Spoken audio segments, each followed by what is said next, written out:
I would like to make the case that the culture wars are a multipolar trap. And this is really me explaining what I mean by that. Oh, and by the way, I think the culture wars are not winnable by any side. They're completely destructive in a lot of really important realms. And these are leading to a societal instability and an instability in even the democratic process that I think is horrible. I am not a fan of either side of the culture wars. So first, what is a multipolar trap? And a multipolar trap is a multiplayer prisoner's dilemma. This is game theory. This is something that I teach. It's something I'm very excited about. And of course, with game theory, in this case, there are strategies. So with a culture war, what are the actual strategies at play? And I would argue that the strategies are contempt, like throw contempt at the other player or the other group, or no contempt, stay neutral about them. And this does not actually need to be a cognitive, conscious decision. I think it can be something that is reactive because our nervous systems and our intuition and our instincts can be influenced through game theory as well. So if we want to understand this model, we first need to understand what exactly is contempt. And I have a particular definition that I use on this channel. That is, contempt is an attitude of disgust arising from long-standing negative thoughts about a group or person being morally inferior, intellectually inferior, or beneath consideration.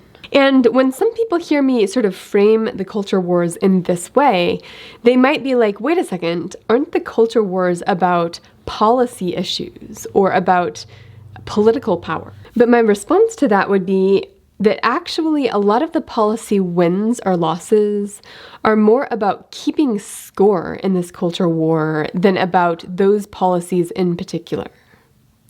And I think there's a lot of things in the culture wars that act like keeping score, such as platforming, such as public opinion polls, such as, obviously wins in government policy. All of that stuff, I think, is acting more like the scoreboard for these different groups, because I don't think it's just two groups, I think it's multiple. Now, I wanted to talk about the multiplayer dimension of this, but I think it's helpful to start by just explaining the two-player version of this game. So to do this, I'm going to rewind and take us back to a hunter-gatherer society where we evolved and where we developed some of our intuitions. And I'd like us to imagine a tribe of people, which might be like 50 people or 100 people, and imagining two people in that group who are starting to have contempt for each other.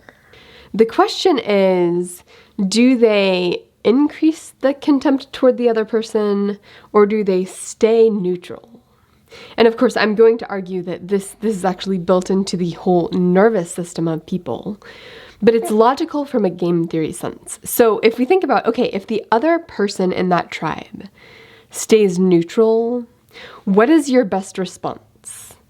And in the tribe where perhaps there are competitive advantages, perhaps there's status that matters a lot in that tribe, because if you have low status and there comes to be a famine or a war, the group may decide you are not someone who's worth protecting, that they're going to protect a smaller subset based on status.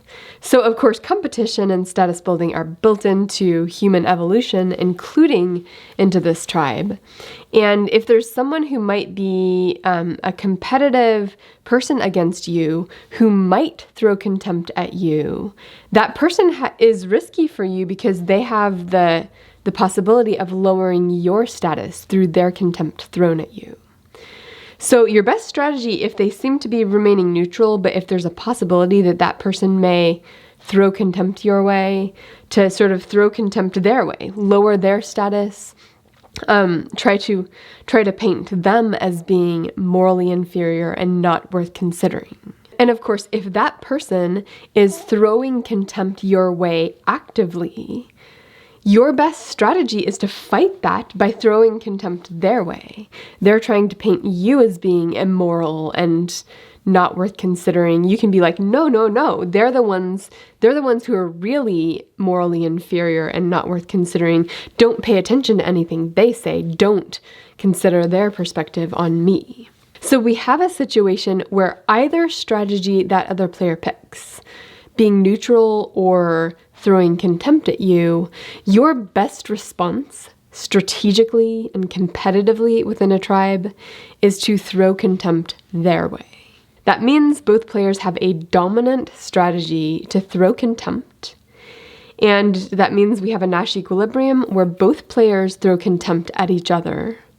But it's a prisoner's dilemma because both players would be better off in the world where neither threw contempt than in the world where both throw contempt.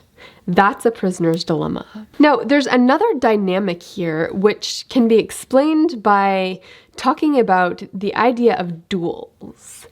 So duels are basically, this is how Alexander Hamilton died. It's basically the historic culture where two men usually got into a fight with each other and they sorted it out by dueling each other, or sometimes by fighting each other. And here's how I will relate that to this diagram. Oftentimes when duels arise, they happen because of sort of increasing contempt between two people, that there's this sort of rising tide of emotion between them, and they need to settle out the emotion through this duel.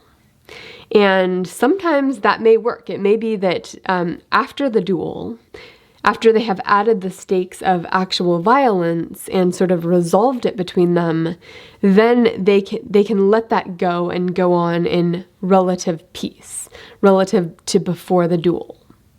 So this gets at the idea that there is this escalation process with contempt, where if someone throws contempt your way, you're going to have a reactive instinct to sort of throw contempt their way and to sort of beat them at that contempt game, and that will lead to an escalation. And duels or fights or whatnot are sometimes one way out of this escalation.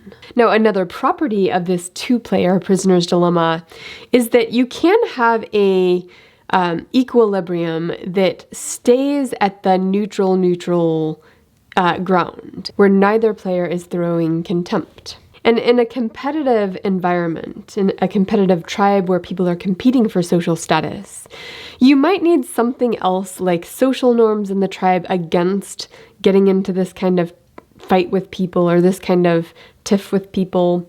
You might need some other force in there that's sort of acting on these payoffs. But that can be fairly stable over time. However, as soon as you get something from one person that's interpreted as contempt from the other person's point of view, whether or not that interpretation is accurate, then that could sort of put them in reactive mode. They could react with contempt, and it starts into this escalation cycle. Okay, so that's the two-player version of this analysis. Now let's scale this up to analysis of contempt between groups. And obviously, in this particular culture war, there's a tendency for these groups to be the left and the right. But I actually think there's certain issues where the division of these lines doesn't fall that way. I think there's multiple groups that sort of are polarized in different ways. But the idea here is that the same exact dynamic can be true when it's sort of me and my group throwing contempt at you and your group.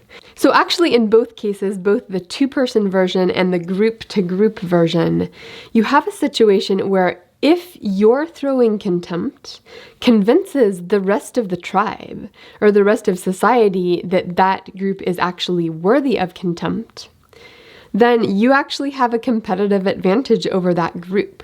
Like, that is an effective competing strategy just from a game theory point of view. Now, when you add the group-group dynamic on top of this, you don't lose the reactive, instinctive way that humans have evolved.